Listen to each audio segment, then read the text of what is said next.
This podcast is part of the Democracy Group.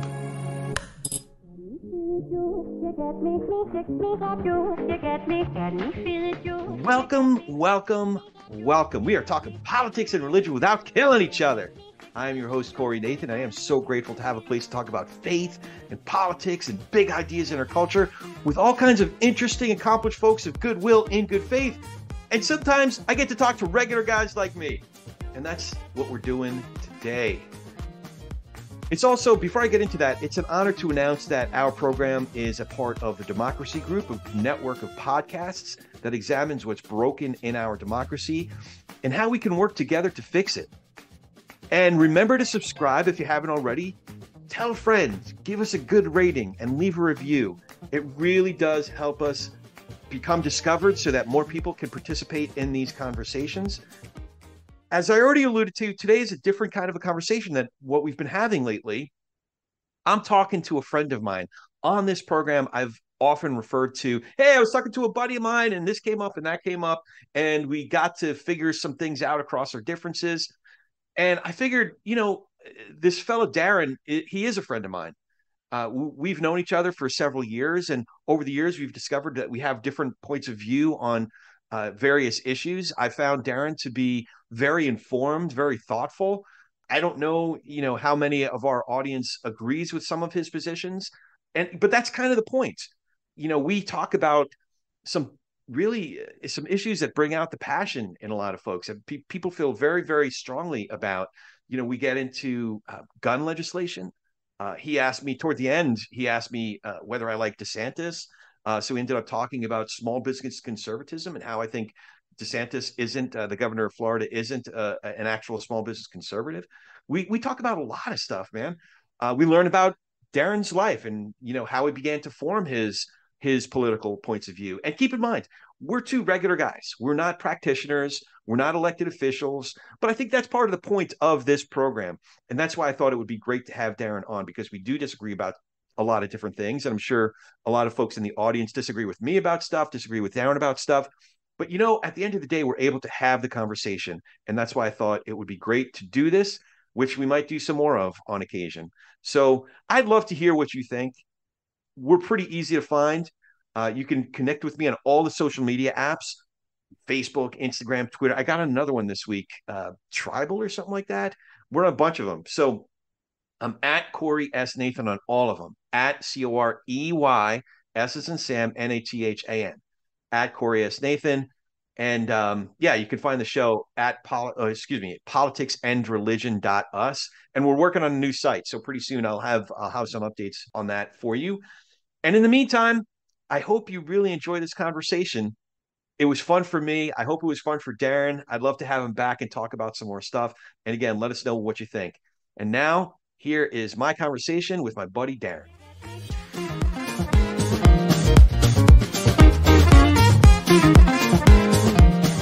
Darren Harkins, man, how you doing? It's good to see you. Good to see you. Thanks for having me. Yeah, you bet. So, when did you first become a pro poker player? I wish. I thought about giving it a go, and then I started keeping a log of my wins and losses and realized that professional wouldn't actually be a profitable thing for me. Were you just not one of those notebook guys, those crazy notebook guys? No, I enjoy it. I enjoy the challenge and the skill level, but there are people that take it to a whole nother level, and I'm just not there. If it came down to actually making money at poker, then it becomes a job.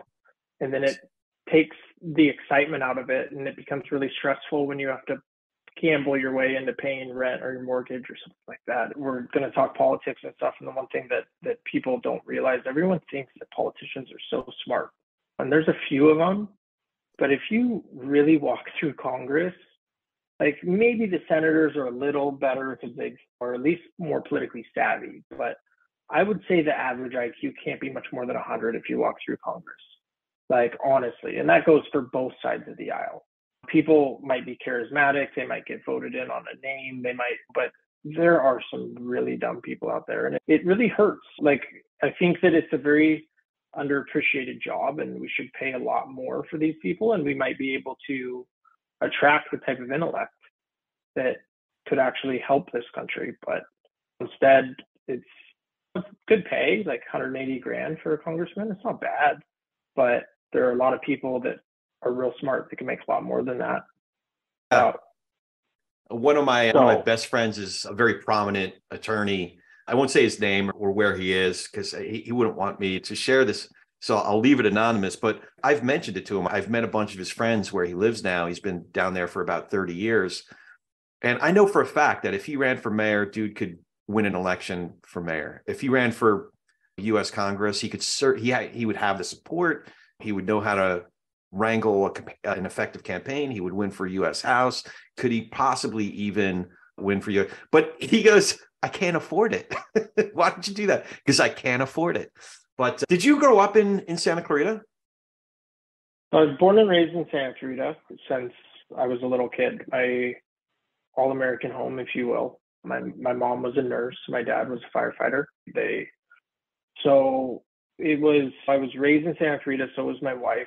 We both went to Cal State Northridge, moved away and moved into the valley in South San Fernando Valley during college. And then we lived out in Sherman Oaks, Woodland Hills, out in that side of things. And then when we decided to get married and settle down and buy a house, it was like all the reasons that I wanted to get out of Santa Clarita so fast and so bad when I was younger are all the reasons that brought me back. It was the suburbia, the safety of it, the cost of it, the fact that your money goes a lot further. For the same size house, we were looking at a condo where we were at, and it just didn't make sense because then when we start talking about kids and you start talking about LA schools, public schools, no, thank you. Yeah. I wanted nothing to do with that. So Santa Clarita has really good schools and stuff like that. So we opted to come back to Santa Clarita. That was pretty 2016, 2015. Would you consider yourself or your family pretty religious or nominally religious, or how would you describe that? It's weird. I grew up going to church, not really. We always said grace. We said a Catholic prayer, bless us, the Lord, for that thing before dinner growing up. My dad was raised Catholic. He was more agnostic towards once I got older and stuff. My mom was religious, but more of a spiritual. We went to church a few times. We were those on a holiday or randomly, not too much. I did a youth group in high school that I did, and I'd love to say it was because I was a believer and everything like that, but really they went on cool snowboarding trips that I really wanted to go on. But I find myself now, I have a science background, so I graduated college with a degree in microbiology, and I find it hard to really wrap my head around the religion thing. I want to believe, I really do. I would love to be able to go wholeheartedly into it because I think it's so good for family. I think it's so good for your kids. I think it's great structure and community. I think that it's missing a lot in life now. It's one of the big things that we had that our country was founded on. And but I just can't get myself over that hurdle. It's something that I struggle with. Is it because some of the religious creeds or statements of faith seem to be at odds with what you know to be scientifically accurate? Or do you find science and religion to be at odds with each other? Or? Somewhat, but I also find it odd that there's a lot in the Bible that science can't necessarily disprove, that they can't definitively say or definitively disprove certain things. So there is that aspect of it. More so, it's all the evil in the world and all the wars that have been fought in God's name for every religion going back so long. It's hard for me to grasp the concept that if there was this all-powerful being, that he would just let people die and not just pop down and be like, hey, you guys are right, you guys are wrong. Here I am, let's all kumbaya.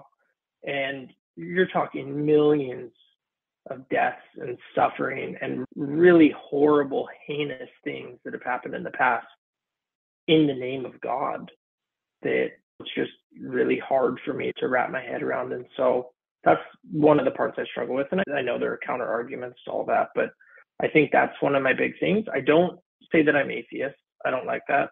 I go with kind of agnostic, where I'm like, I prove it. Like, I'm not going to badmouth anyone. I think religion's a great thing. There's probably thousands of religions across the world. Like, who's to say that you're in the right one? You've only been introduced to maybe, if you're lucky, 3 in your lifetime, really introduced. So how do you know, just because you happen to be born into this family that's Catholic, how do you know that's the right way to go? You know, it's the other thing that I struggle with. And then it's like, what if you're wrong? Like, what if that's not it? What if it's this one over here that you never even knew? Like, is that on you to really know? So there are just these things that I struggle with. So I wasn't raised religious per se, but I was raised with the morality of religion, which I think is the big takeaway. Yeah. For what it's worth, man, you are asking some really great questions, and as you describe it, what you struggle with are completely valid to struggle with. Talk about the history of men swinging swords with crosses on their chest, or men tossing spears at people who don't believe in their God or whatever. Like that's all so valid. And if you're seeking, those questions will point you in the right direction, I think. I'm not going to sit here and try to sell you on what my theological convictions are. I just want to affirm that that's an exciting, if it is a journey for you, you're asking a lot of really good questions that will spur you in a really interesting direction. Or if it's just like you're hanging out there and you found an equilibrium for yourself, that's cool too. But if you ever did want to wrestle through some of that stuff, again, I'm not a proselytizer at this stage of my life, but I love exploring questions like that. I love grappling with difficult issues because I've been doing it, man, for most of my life, but really since the spring and summer of 2000, that ultimately led me to going from observant Jew to Christian, having these Christian theological convictions. I've been asking tough questions like that and trying to grapple with hypocrisies and things that are very much at odds. But all that to say, I really respect the questions that you are wrestling with, and the problems you've identified, some pretty central problems. So I think the biggest thing that kind of makes me want to is my daughter's 2.5 now, almost 3 actually, now that I think about it. And that's one of the biggest reasons. And I'm getting closer to let's try it. Yeah. Even if you struggle with it, it's like you got to go with an open mind and fake it till you make it, if you will. But I think the benefits to her outweigh so much. Yeah. I'm a little further along in the kid thing than you. My oldest is 22 and the boys are 19 and 18. And that's where I'm really appreciating religious observance. A couple of weeks ago, we were sitting around the Passover table, the Seder table, and whether it's these certain times throughout a year or certain times that we mark in people's lives. I flew back east in late January. My best friend's daughter had a bat mitzvah, and he goes to a humanistic synagogue. So it's a synagogue that there are people who attend that are atheists, overt atheists, and that's cool. Come to our synagogue and let's be a community together and do these practices together. But the biggest, it really enriches our lives. And so many different religious traditions throughout the world do this really well. Or the Native American tribes, a lot of Native American tribes marked times throughout the year to observe it together as a family. These are times that we come together, or this is a time in your life when a boy is entering young adulthood, young manhood, or that kind of thing. So I think that's one of the parts of our religious practice that has definitely enriched our lives individually, but more importantly, collectively, who we are as a family and an extended family and a small community. So sure. I'm curious when you started becoming politically engaged and how you started forming your view on certain positions. Oh, gosh. So my dad, I said he was in the fire department. My dad was also military as well. Let's see if I don't want to get this wrong. Let's see. He was 17 when he first joined. So he had to join with his parents' signature, left home, Joined the Army, was in the Army for, I want to say 6 years. Then he switched to the Air Force, did another stint in the Air Force.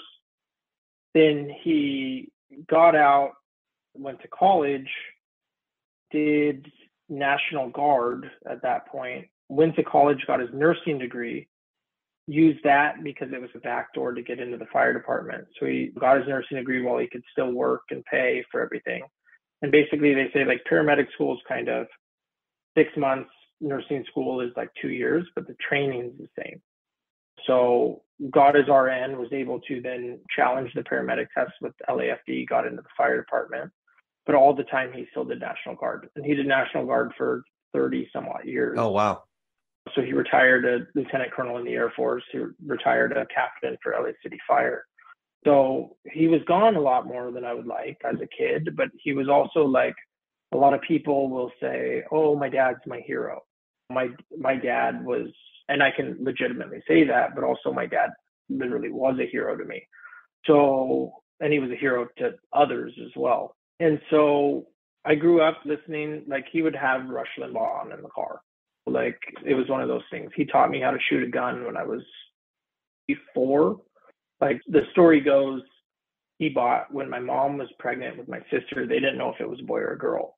And he went out to the gun store and he bought a father-son special rifle that has like a plaque on it now. It has a plaque that's like commemorative father-son special on the stock.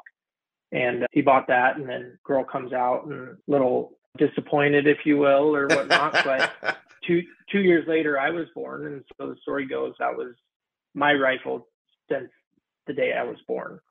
So you could say that I was raised into it, but I wasn't always political.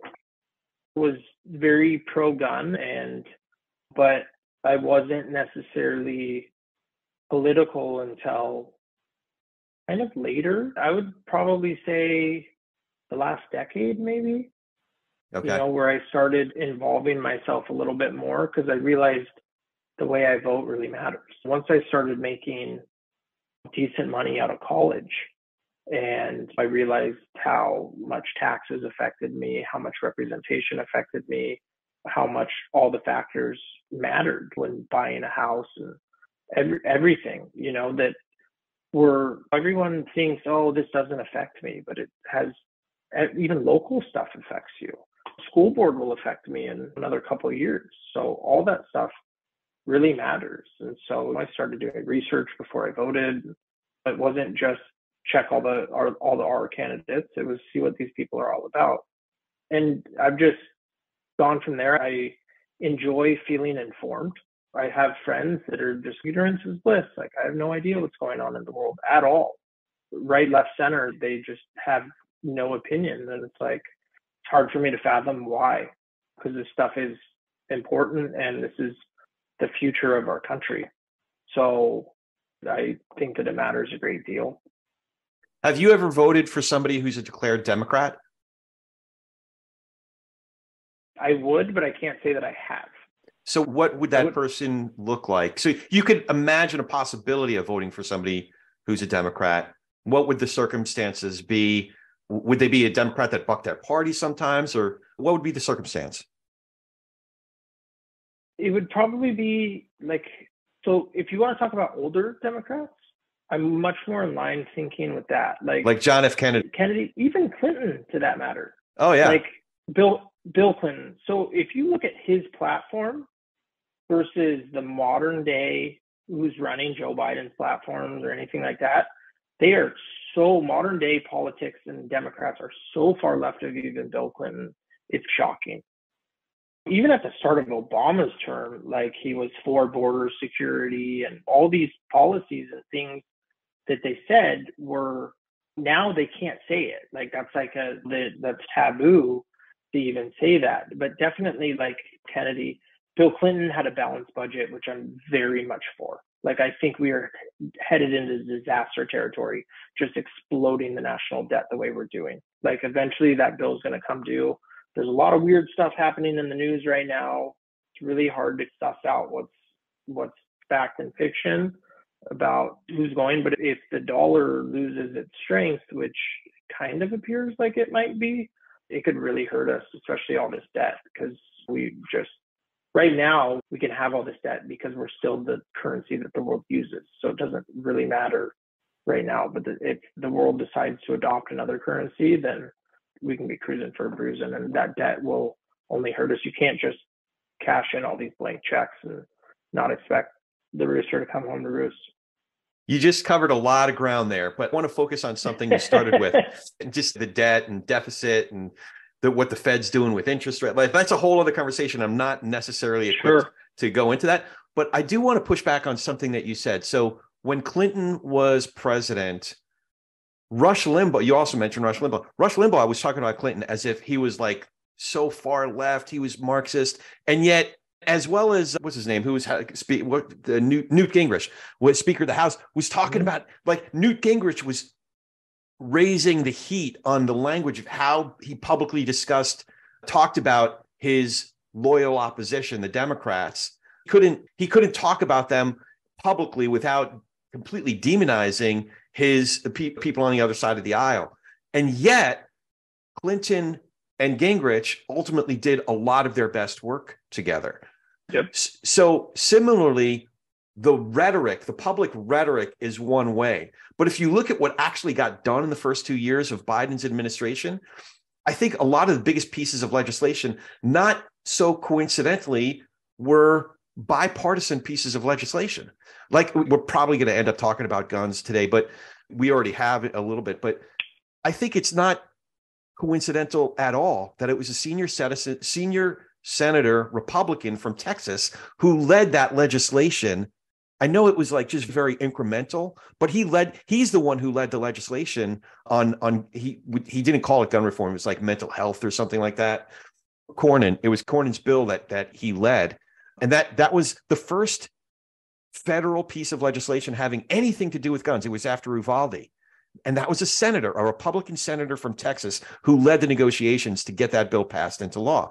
Other pieces of legislation, it was the most conservative Democrat in the Senate, arguably somebody you can make an argument that he might declare as a Republican before the next election, Joe Manchin. They call it the Inflation Reduction Act, but we know it had more to do with, like, Medicare. There were a couple other things in that piece of legislation that had to do with energy, which is why Manchin was involved, being from West Virginia. And it had to do with containing prescription drug costs. So there are a couple other things in that bill. But again, it was the most conservative, perhaps a future Republican, but the most conservative Democrat in the Senate who led that piece of legislation. There was a bipartisan infrastructure bill. There was a bipartisan CHIPS Act. So in spite of the rhetoric, the stuff that actually has gotten done under Biden has been bipartisan. So I don't know. Sometimes I think, go ahead. Sorry. Yes, you can do bipartisan stuff, but the Democrats are holding the Republicans hostage in a way, to where they're promising with this hand all this free stuff. So if Republicans don't go along, it's really hard to win an election, because the Democrats are saying, we'll give you free healthcare, and we'll give you free this, and we'll give you free that, and we'll give you all these things. And if the Republicans don't do that, then don't even go along with some of the things, and they know that they'll lose an election. But how is that to do an election based on a lie? Because there's no way you can do it, or you're going to blow out the debt in order to do it. This Inflation Reduction Act that just pumped $2 trillion, I think. That might have been 1.2 actually on that one. Don't quote me on the numbers, but it was the 1.2, because they didn't have Joe Manchin. Joe Manchin wouldn't sign on for the $2 trillion. So it was the lower number. But that's absolutely asinine to call something an Inflation Reduction Act and then pump 1.2 trillion of money that we don't have, to say that this is going to cool the inflation. Like, that's basic economics. That's something that someone learns in high school.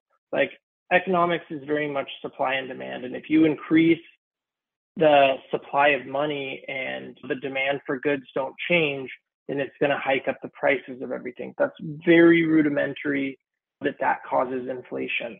And so when you have too much of something chasing too few of something, it's just the prices are going to spike. And so to call it that is just so inherently dishonest that's one of the great problems. Both sides do this. I'm not an idiot. They name these bills these things where it's like, that has nothing to do with it. Or you're calling it infrastructure, but really it's green energy, this or that. It's one of these things where, they're not honest about anything to the voters, because they know if we say that, then no one will vote for it. And so they trick people almost into voting for it. In California, we tried to repeal a gas tax, where we had this crazy tax. And they named it something like, I don't even remember the exact wording, but it was so confusing to voters that they couldn't even repeal a gas tax, because people thought they were voting to repeal it and they voted to keep it. So they alter this and play these words, and they play the voters for fools. And that's one of the big problems. So I'm getting a little off track here, getting back to it. The Democrats are over here saying free ice cream, and then you have the Republican ice cream truck over here saying we only charge $1.50 for it. Everyone's going to go to the free ice cream, but eventually that free ice cream truck's going to go out of business. Yeah, I don't know. I don't know if Republicans got a clean slate on that, though. If you look at a lot of people who still make a case for Trump's administration and his record will say, I hated his tweets, but I liked his policies.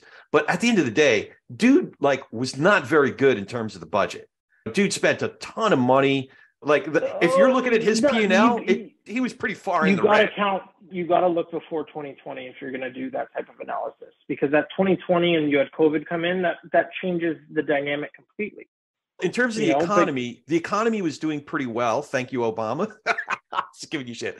No, the economy was doing pretty well, but if you're looking at the deficit, how he was spending compared to what revenues were coming in, he did not have a good record in 2017, 2018. No, I don't agree with that. I think that there should be a law saying it has to be balanced. Yeah. Because otherwise it's not sustainable long term. So they should be able to figure it out. There's so much fat to cut. And I realize that might mean a lot of jobs or higher unemployment, and every president's worried about that because those are big numbers. The unemployment and your job creations and stuff like that, those are big numbers that are put out almost weekly. I think inflation is monthly, but the job numbers in the jobs report that comes out, and those are things that presidents are graded on. So it's that digging ditches things where they're just going to hire you to dig a ditch and then go fill it in, and dig a ditch and go fill it in, where they're trying to create these jobs in spite of us not actually needing them. So sometimes I get frustrated because we're very selective in terms of what big numbers we're looking at, right? So I'll just throw out a couple off the top of my head. During Obama's administration, unemployment went down after February of 2009, after his first full month in office. Unemployment went down steadily. I think every month that he was in office for 8 years. Also, the Dow, he got a Dow. Now, granted, it was right after the 2008 Great Recession, but the Dow, he got a Dow at 8,000. He left with a Dow close to 20,000. So there were big economic numbers that we could look at that indicate Obama's economic record was pretty good. But then there were other factors that others were pointing to say, no, it's not good at all. Like even the unemployment, they were saying, one of my friends was pointing out the economic participation rate went down. So I don't know. It feels to me like we're being very selective. Or right now, during Biden's administration, you have to look at the unemployment numbers and say, oh, that's pretty good. 3.5, I think was the last number, continually adding jobs, hundreds of thousands of jobs every month. You can definitely argue about the inflation, but inflation at its peak was 9.2. I think this last number was at about 5%. So yeah, it's still high, but the fact is that they're bringing it down, or the rate of inflation is slowing. We've already been over a year. So is it slowing down? Because it went up 7% year over year for the first year, 7, 8, 9, 10. Depending on what it was. And now we're into the second year and now it's at 5. That means the price has gone up 15% in 2 years. Okay. So it's not really, oh my God, look at how much it's come down. Everything is out of control still. It's supposed to be a 2, mind you. That's the goal. So even 5 is still yeah, still 1.8 bad. to 2.2, I think is the right number. Yeah, I'm not going to argue that there's no inflation. I'm just saying that the rate of inflation is slowing. And if we're going to blame a president, and there's only so much control any president has over some of these big things, and I think that some of the spending, a lot of the spending, was the cause of this. There were some other factors that had an effect on it. So I'm not gonna say that Biden is his hands are completely clean when it comes to this stuff. I'm just saying, like, I think it's best if we don't look at it to the best of our ability from a partisan hat, but look at it objectively. And if we're going to blame a president when gas prices go up, are we also going to give him credit when gas prices come back down? That sort of thing. So, and I think that's one of my biggest takeaways from following politics is nobody ever holds themselves accountable to the same rules that they hold everyone else accountable to. I'm sure as you've gotten more politically engaged, it's stuff that you've paid attention to. So I'm curious let me ask you this. Is there legislation that you would support? I'm not talking about California, because California already has very strict gun laws, but federally, is there legislation that you would support that some folks, the NRA, is saying, oh, you're taking away our rights? Like, what kind of legislation might you support, or do you not support any type of legislation, gun legislation? That's a great question. It's a pretty loaded question, pun intended. Did I trigger you? Listen, shoot me straight here. So let's go. First off, no, I don't support anything more. Okay, but that comes with a but. The reason why is because we're not enforcing the laws that are currently on the books. Okay, and there's no point in making new laws when you're not enforcing the laws that would have stopped it.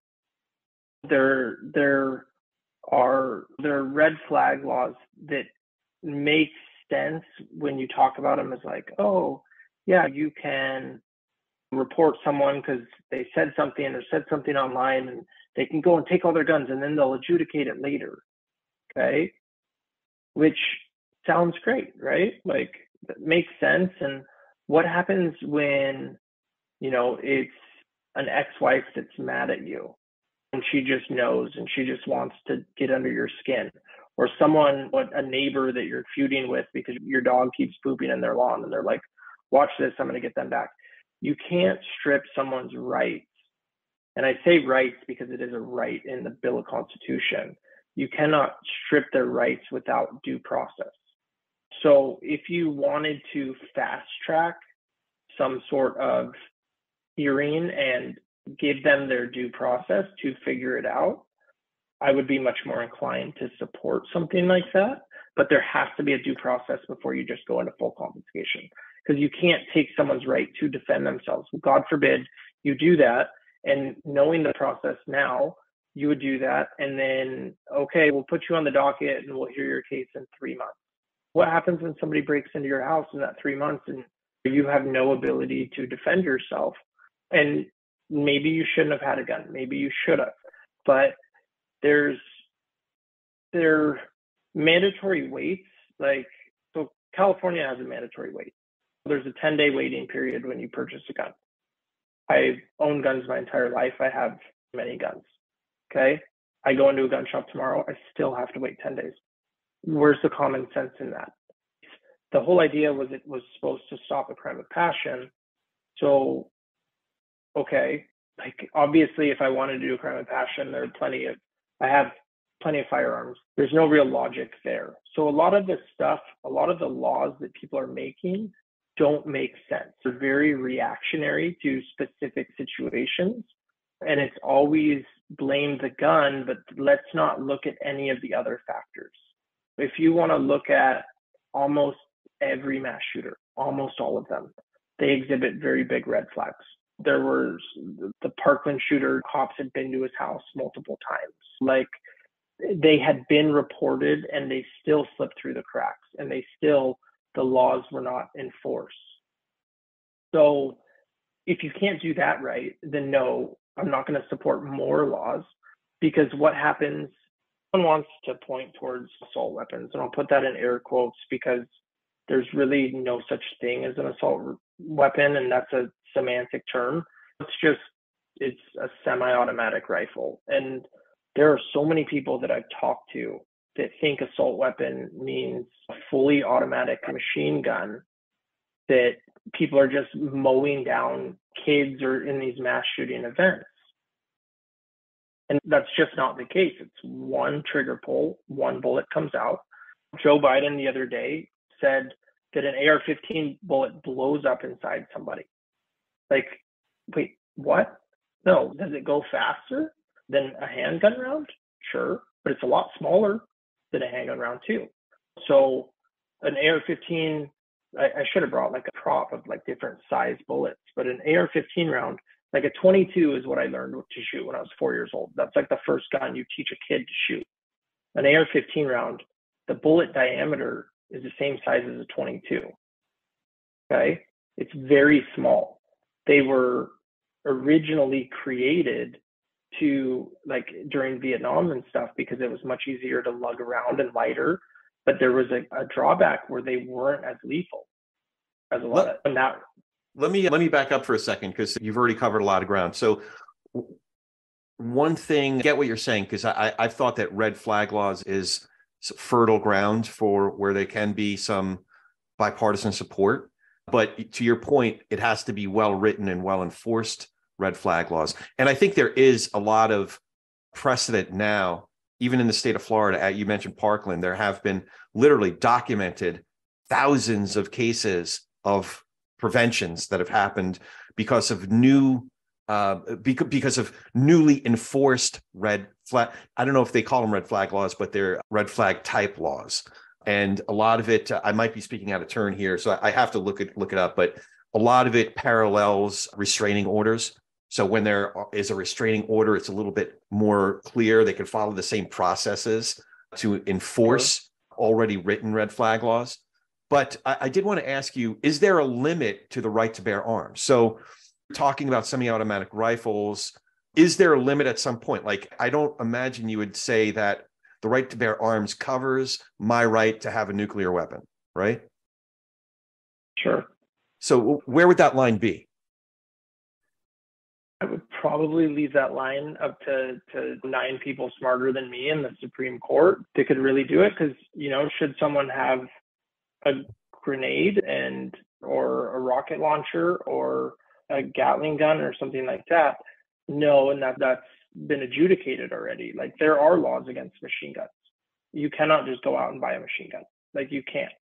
There are. So just to specify, because you corrected me on this one time, what's the difference between what is called AR-15s or something, a semi-automatic rifle? What's the difference between what we're talking about and machine guns? So an AR-15, first off, the AR part doesn't stand for assault rifle. Okay, that's what everyone thinks. AR stands for assault rifle. It stands for the original creator, which was Armalite. So it was an Armalite rifle. It was a take on the M16 rifle that was issued to the soldiers during Vietnam.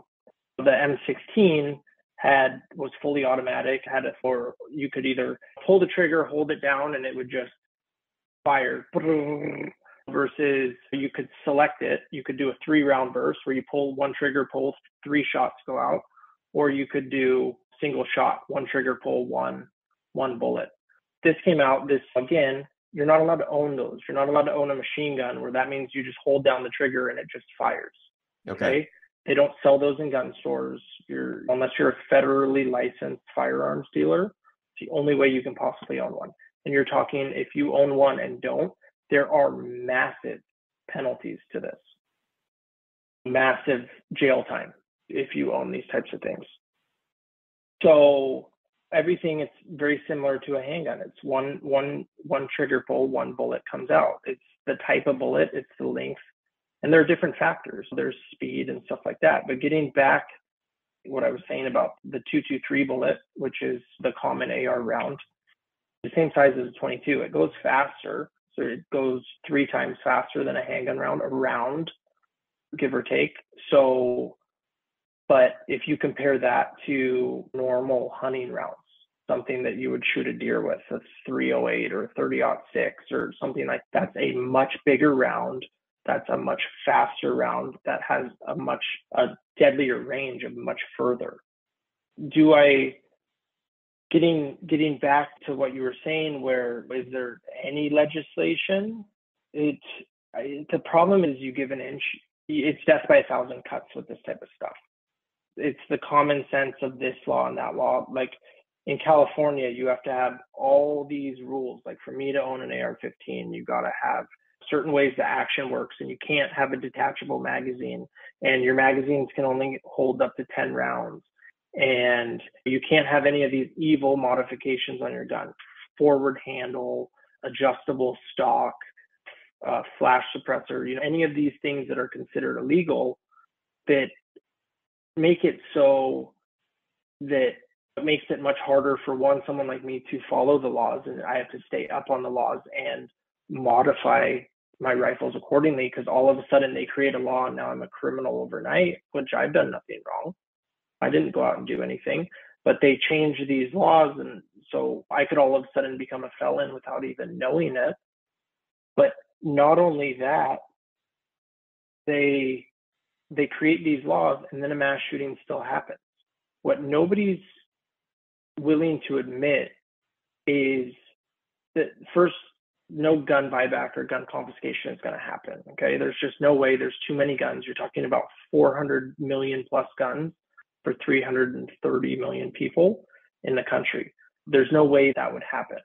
Okay, we have massive penalties, the strictest penalties on the books for murder. Okay, these shooters are willing to go out and murder people. What makes you think that they're going to believe I was going to go kill these people, but now that they have this gun law and they banned ARs, I'm not going to do it now? Like, they were already willing to commit murder, so they're willing to bypass any other law. And if you think that all of a sudden, if you did ban them, that wouldn't create a black market, look at drugs. Look at the war on drugs. Look at the black market that created. Anywhere where there's an opportunity, people will exploit it. So if you go and ban guns, people will just find another way that's not legal to buy them. What are other advanced nations doing that the United States is not? Because clearly the United States' record when it comes to mass shootings is worse than any other nation, any other advanced nation in the world. And it's by an order of magnitude. It's not even close. So what are other nations doing that we're not? You have to look at this as a multivariable approach, because I don't think it's just one thing. Media has a huge part of it.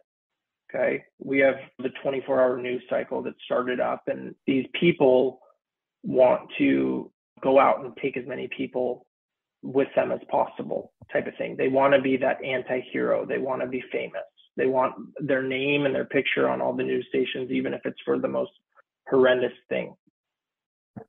So you're saying mental health is a factor. The media is a factor in how it feeds feeds the cycle, it feeds the fervor, but also mental health is a factor. Shooters see the last guy blasted all over the news, and they say, I want to be that famous. Okay. I want that. So now you can't create a law, because we have freedom of the press, and that's another right enshrined in the Constitution. But if the media had a shred of compassion for this, they would name them Shooter X, Shooter Z, Shooter 125. They would not put their name out there. They would not put their picture out there. They would put facts of what happened.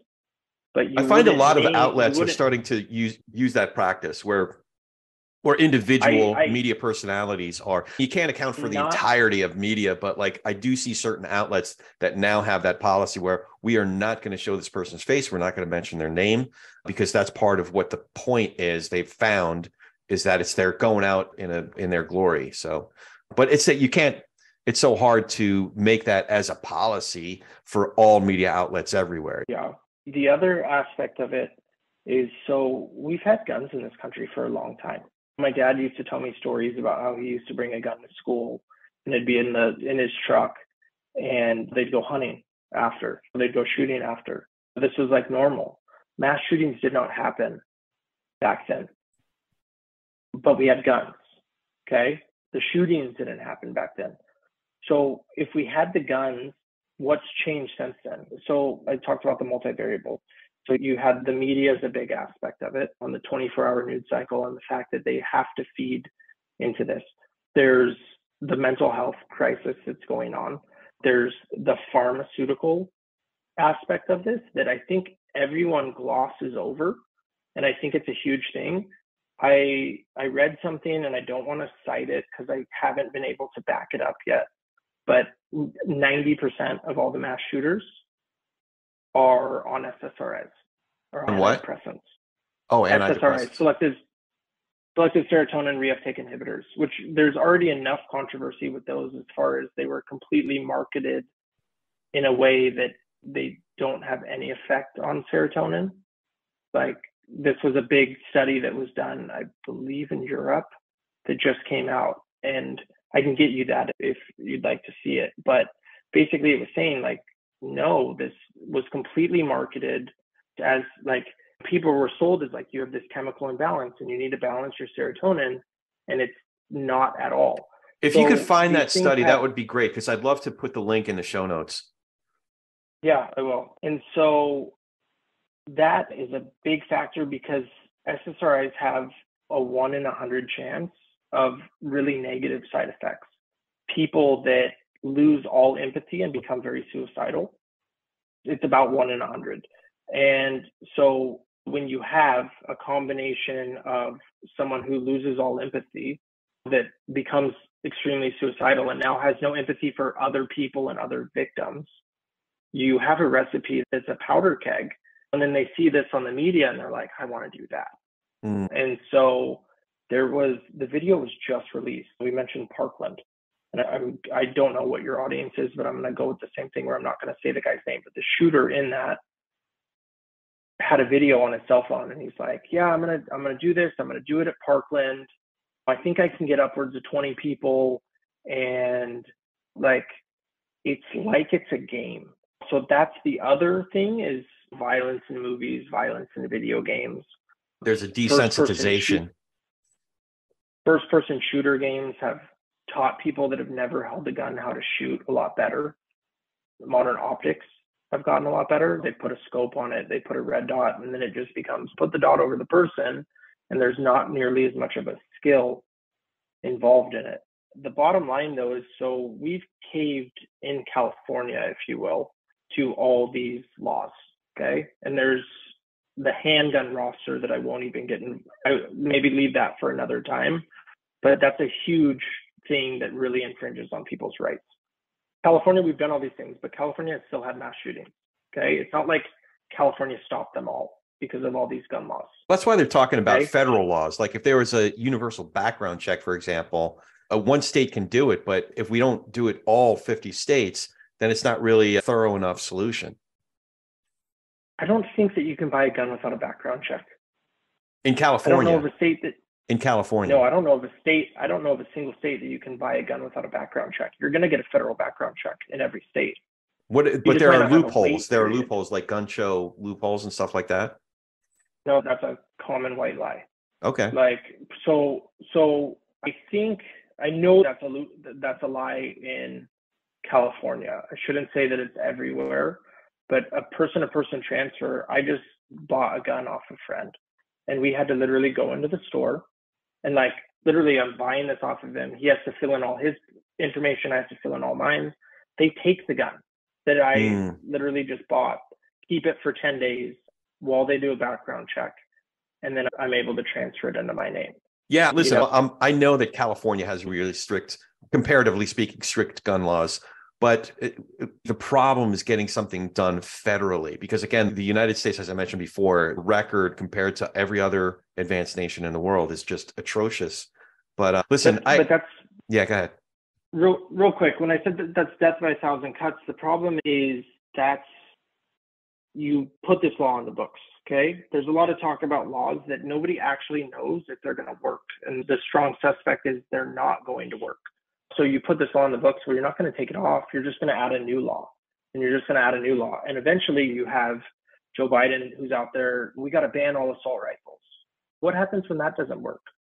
these kids are just going to go with shotguns and handguns. Is that what's next? Like, when do you say enough's enough? Because these are mentally deranged individuals.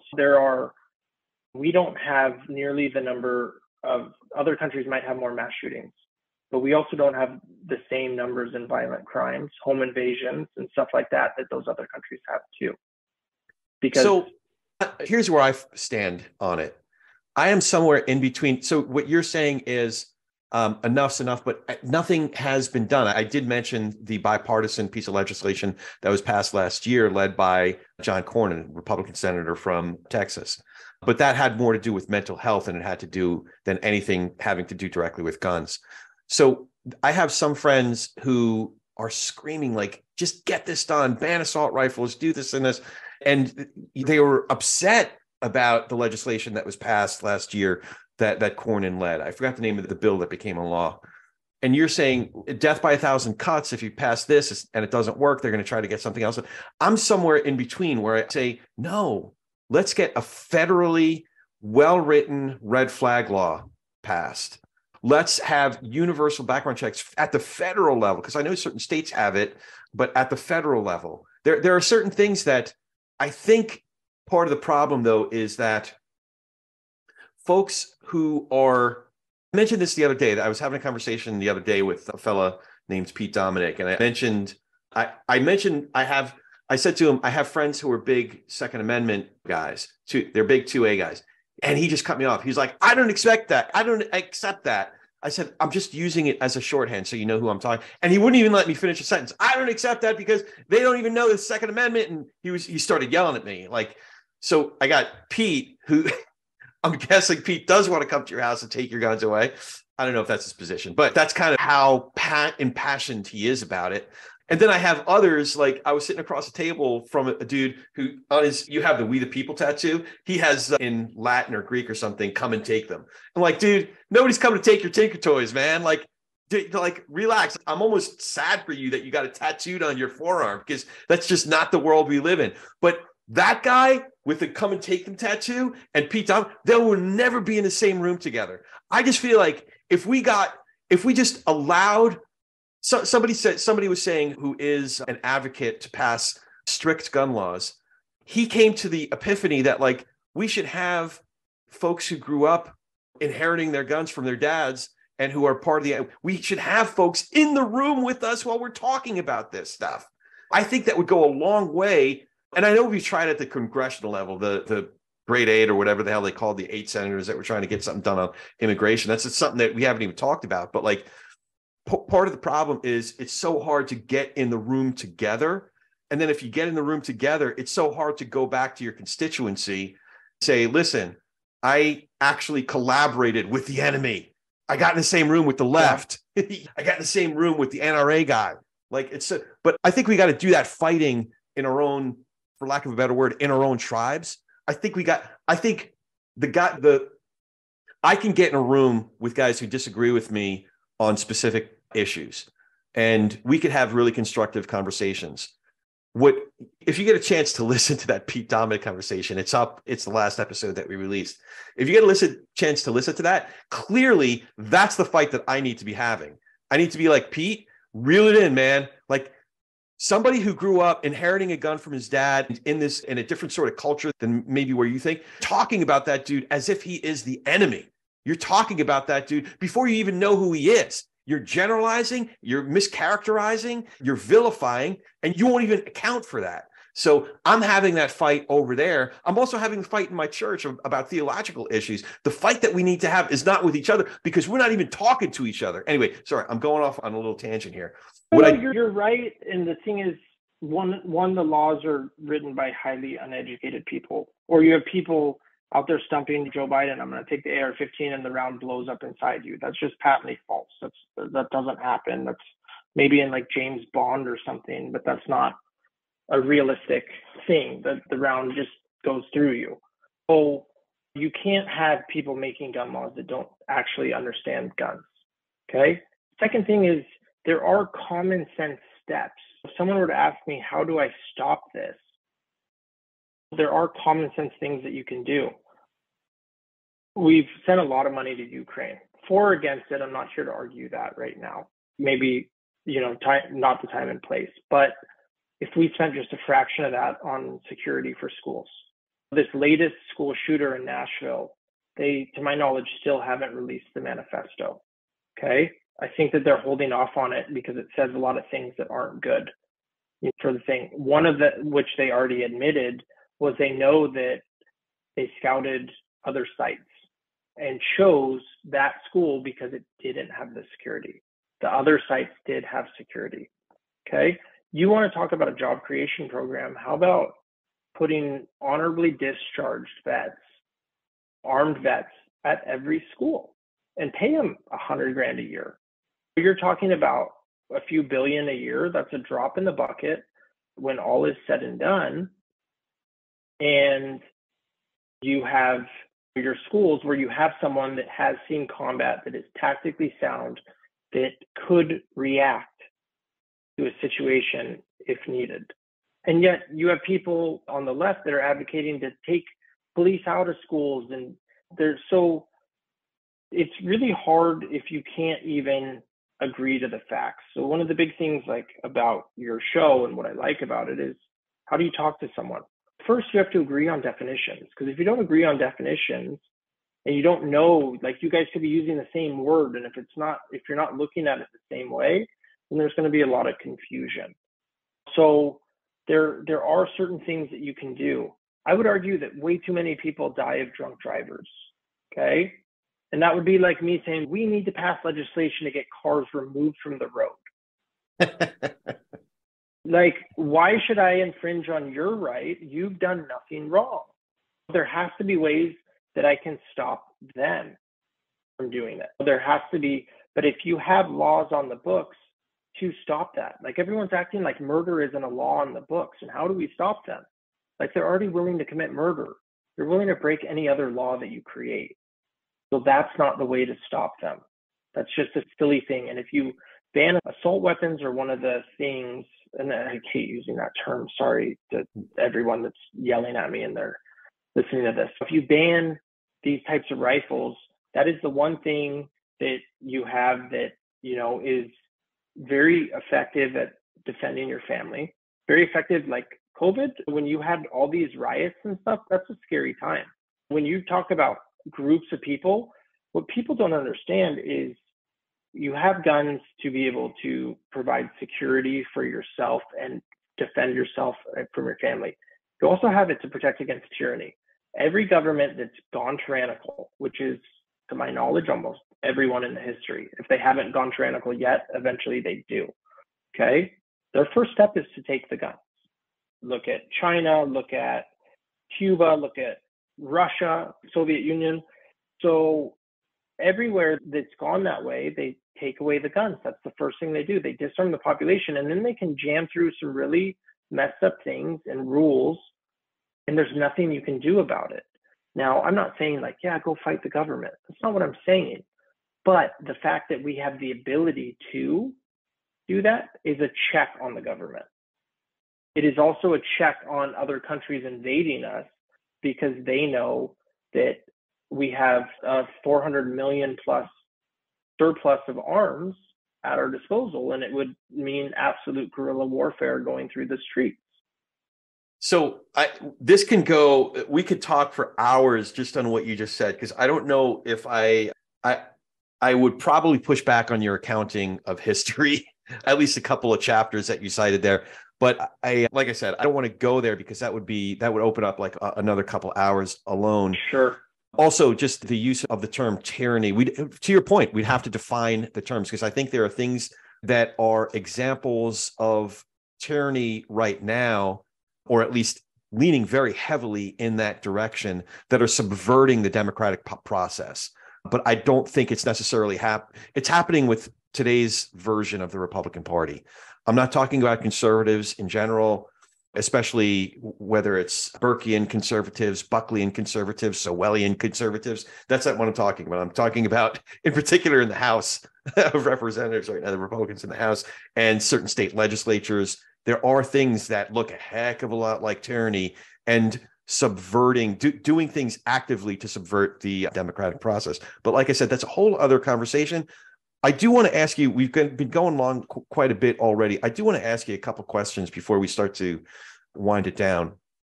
One is pretty central to what we're trying to do here. You've already talked a little bit about this, but what do you think each of us can do to be able to share space with, to have better conversations with, even nurture relationships with people across our differences, people who think differently than we do, have different beliefs than we do, who get their news from different sources than we do? How can we just, it's the title of the show, how can we do better at talking politics and religion without killing each other? Or is it even possible? It's hard because it's been so divided, and it's divided on lines that are very hard lines in the sand that people have drawn, to where you're on one side or the other. Like, I bounce back and forth through a lot of the things. I'll be very conservative on some things, and other things I'll be much more liberal. The key is, though, talking to someone. The key is something like this, though, where it's a long form conversation. Okay.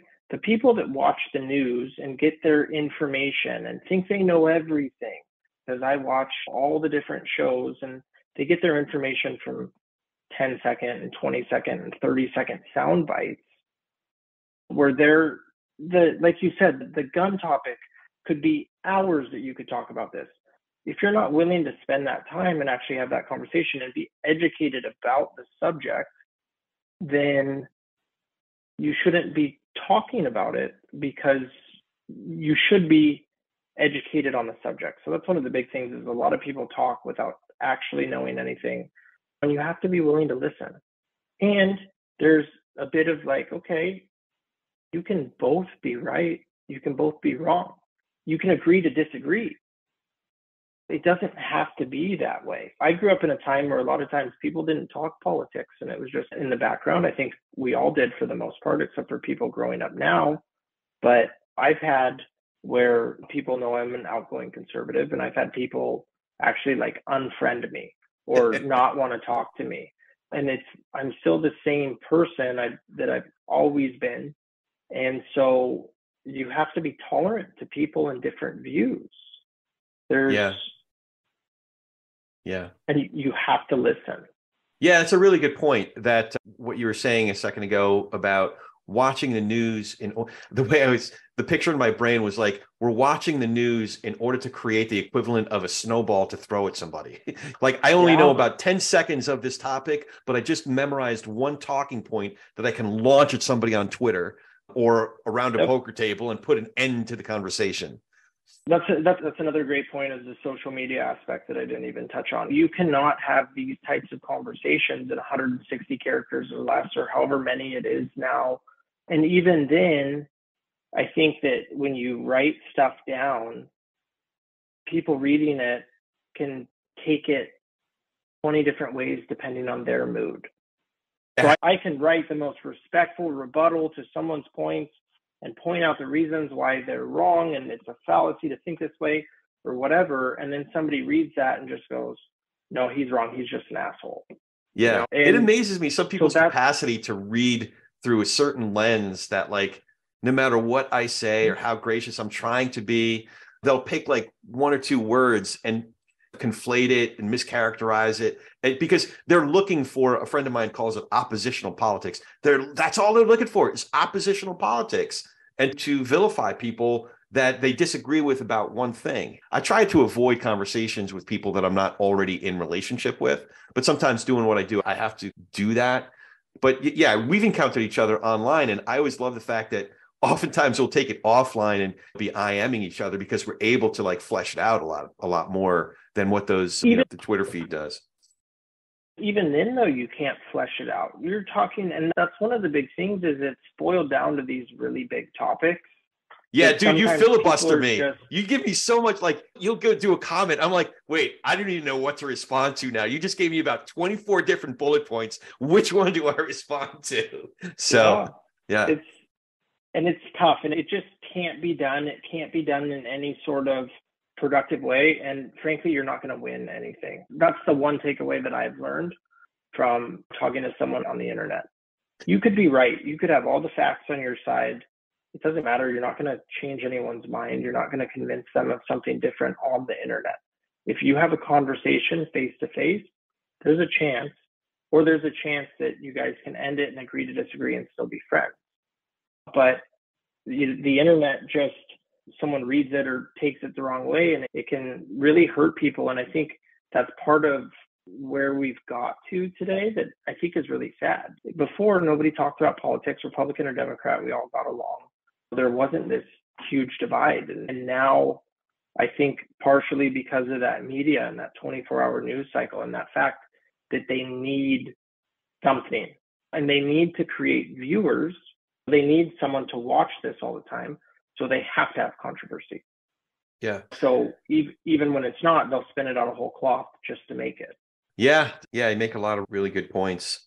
And yeah, it's the nature of things where a lot of this is contentious coming out of the gate. So our engagement, whether it's in person or online, it's often with the intent to win a debate or score one for our supposed team or whatever.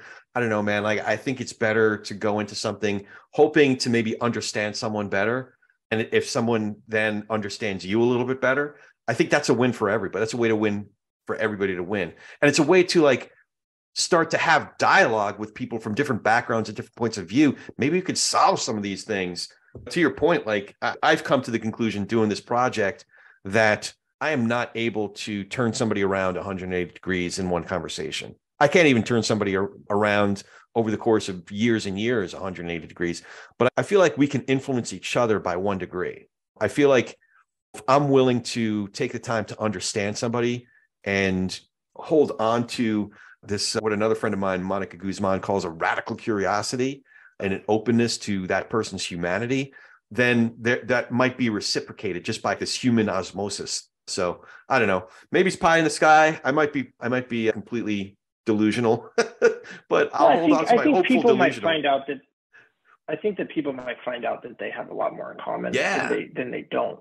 Yeah. And that's the biggest thing. Just because one says they're a conservative, one says they're Democrat, doesn't mean they're polar opposites. They might agree on a lot, but it just might be a few things. And then, dear God, don't talk about them.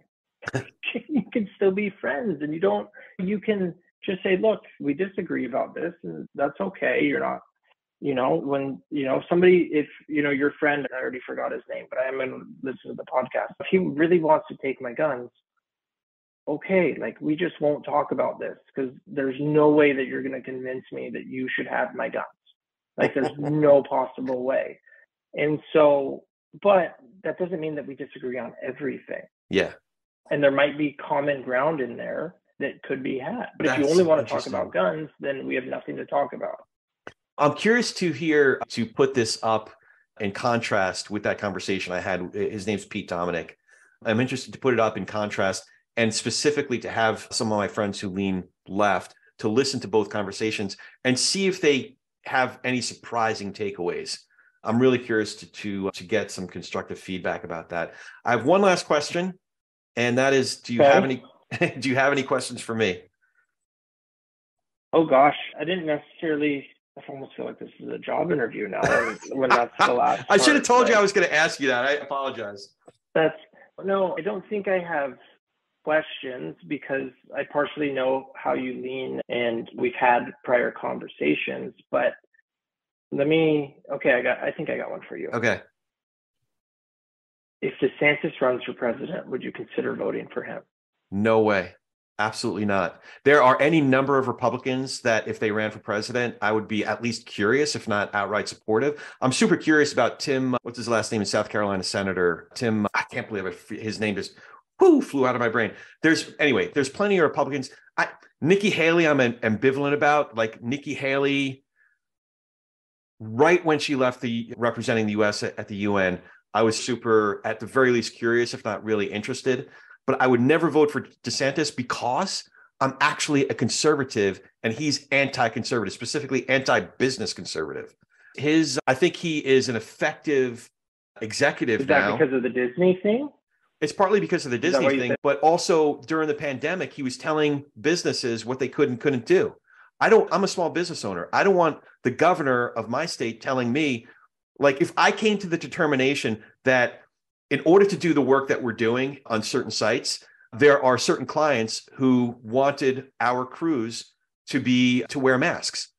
I don't want the governor telling me you can't tell your employees to wear masks. That is not small business conservatism. So I want to come to that's supporting freedom of the employees, that they can wear a mask if they want to, but you can't force them to do it. Right. As a private business owner, I can come to a certain policy based on the needs of my clients. And if my employees don't want to abide by those policies, they can freely choose to leave my company and go to another company. That's part of free market principles. They can go to another company that has looser mask wearing. So that's part of the free market principles. I have to compete against other companies, and I can weigh the benefits and drawbacks of saying this is a policy because my clients are asking my guys to wear masks on their site. That's just a one example. But Governor DeSantis, see your argument for that. Governor DeSantis but he was took also that following the science. That the masks have come out as being largely ineffective. They were saying that they were flip-flopping on it back and forth. Not necessarily flip-flopping. They were trying to follow the science, and the science was evolving, if you will. They were gaining more, and that's the science. You know this better than anybody. The scientific process is you put out a hypothesis, and as new information comes in, you're evolving that hypothesis into a theory. And sometimes you're going to look like you're on one side of it. Next day, you're going to be on the other side of it. Based on information and data that you're getting, you have to adapt accordingly. So, but that's another conversation. But my point is, DeSantis is not, he is more of a reactionary. He's using the levers of government to retaliate against his political enemies. That's not conservatism. That is performative politics. To take immigrants from one state, hijack them into Florida, and then ship them off to this highly visible, where was it? A place in Massachusetts? Martha's Vineyard. Yeah, Martha's Vineyard. Like that. Like we could talk about. So there are political stunts that, yeah, okay, that's probably not good, but it also gets a bigger problem the attention that it needs, because otherwise everyone's walking around with blinders, and the media won't cover a crisis potentially at the border because it's not good, because who knows, the media leans left. Like, let's be honest here. If you can't call a spade, then what are we really doing here? That's fine. I don't mind that. I don't necessarily accept that, but I understand that a lot more people, individuals who work for legacy media organizations, you could definitely make the case that a lot more folks who've worked for legacy media organizations lean left. But again, a whole other conversation. But that's up to you. It's up to the consumer to be discerning and to find the Robert Costas who work at the Washington Post, who's a great reporter, and he happens to be a conservative.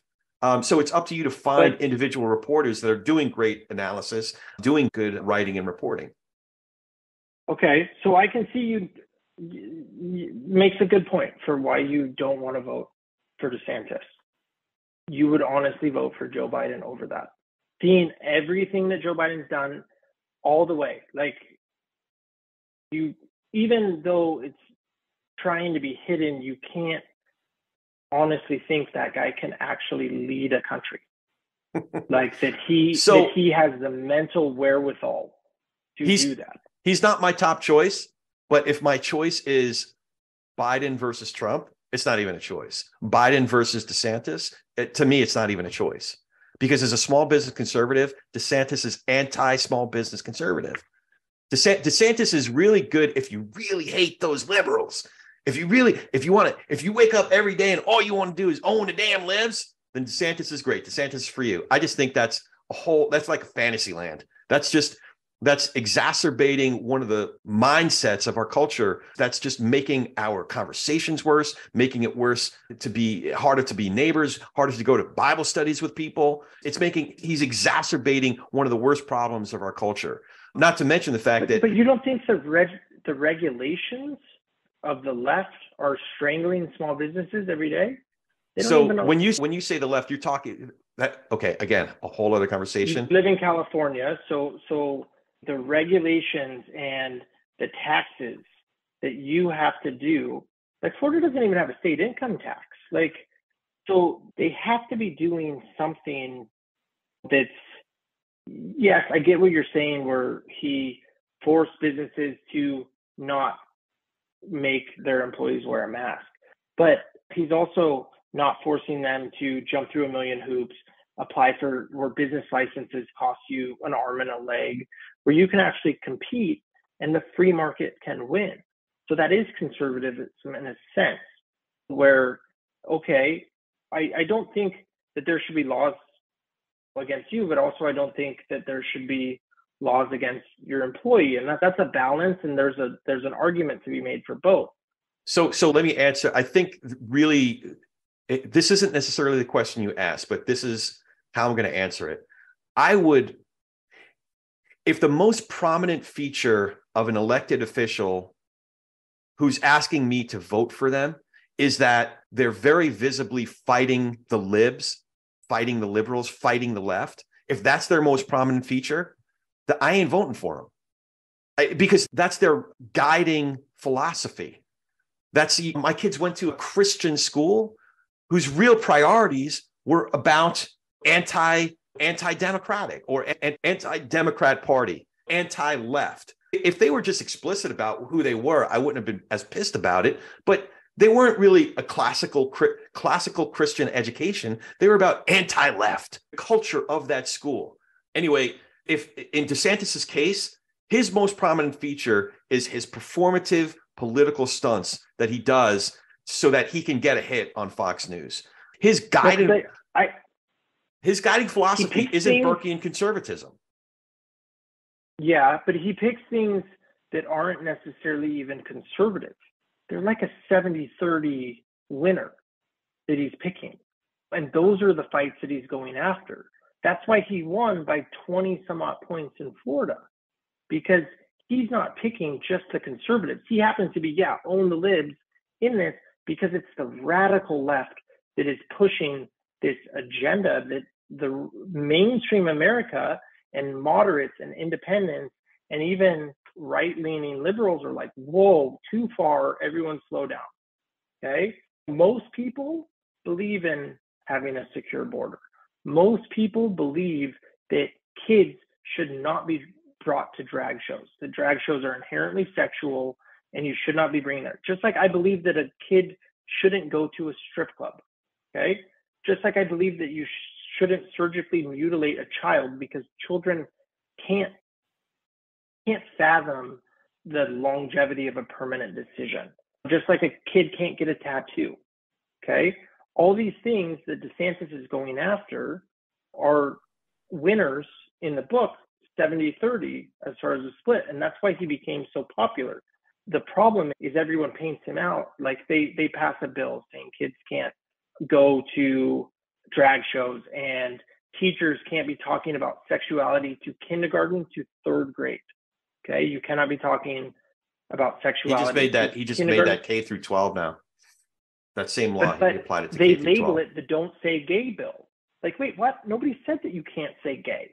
Like, nobody said that, and the media and all the media, let's be honest, go after him, literally nicknaming it the "Don't Say Gay" bill. Okay, so when he's getting fought back for so long, Republicans just sat back and they just would take the lumps, or they would let the Democrats just lie. I don't think that's accurate. I don't think that's accurate at all. I know I happen to have become friends with a lot of guys now who are, they still, some of them still identify as Republican, but a lot of these guys were running Republican campaigns. They were the ones who were creating the leading Republican candidates, their campaign talking points and their tactics and their overall strategies. So I don't think that's necessarily the case. Anyway, we could definitely go on and on. And you just brought in a whole bunch of other set of issues here. But I do need to wind it down because I still have to work tonight, actually. Yeah. But we should probably do this again because clearly there's a lot more ground that we can cover. So any closing thoughts? There's so much, and I'd love to solve all the world's problems with you. I'm sure we could get it all figured out. Give me another 5 minutes and we'll get it all figured out. So everybody's coming here because they like talking politics and religion without killing each other. We're trying to take the extremists and the screamers out of the equation so that the 80% of us or whatever, like the exhausted majority of us, can have reasonable conversations and figure out how to speak to each other across our differences in more healthy ways. So, yeah. So yeah, just having fun. Hey man, it's always cool hanging out with you. I really enjoy your company. So maybe next time we'll do this over a whiskey and we'll really get it figured out. Yeah, I'd enjoy that. And I'll see you at the next poker game. Yeah, absolutely. And as always, if you dig what we're doing here, please hit that subscribe button, leave a review and comments wherever you get your podcasts, and tell a friend about TP&R. We're easier to recommend than ever. It's politicsandreligion.us. It's www.politicsandreligion.us. Or you can find me online at Corey S. Nathan. That's Corey with an E. S as in Sam, at Corey S. Nathan. Now go talk some politics and religion with gentleness and respect, and have a great week.